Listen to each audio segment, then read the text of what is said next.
Pernyataan Kang Deddy Mulyadi sebagai Gubernur Jawa Barat mengenai vasektomi memang menimbulkan banyak perdebatan.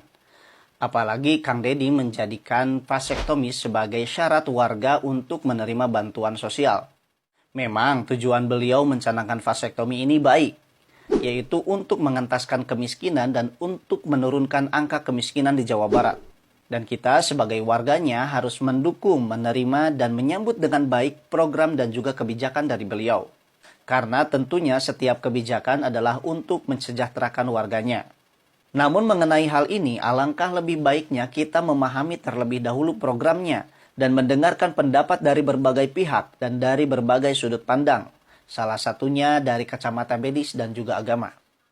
Adapun dari sudut pandang agama, maka sebagai seorang muslim di Indonesia, kita harus mengacu pada fatwa MUI atau Majelis Ulama Indonesia sebagai lembaga yang memberikan fatwa atau kejelasan hukum dari suatu hal. Dalam hal ini adalah vasektomi. MUI atau Majelis Ulama Indonesia menetapkan vasektomi hukumnya adalah haram, kecuali dalam kondisi tertentu yang memenuhi 5 syarat ketat. Yang pertama, tujuannya tidak menyalahi syariat. Maksudnya adalah vasektomi dilakukan bukan untuk membatasi keturunan secara permanen, melainkan untuk alasan yang dibenarkan secara syar'i, seperti alasan kesehatan. Yang kedua, tidak menyebabkan kemandulan permanen atau tidak dapat dipulihkan. Yang ketiga, ada jaminan medis bahwa rekanalisasi atau penyambungan kembali saluran sperma bisa dilakukan dan fungsi reproduksi pulih seperti semula.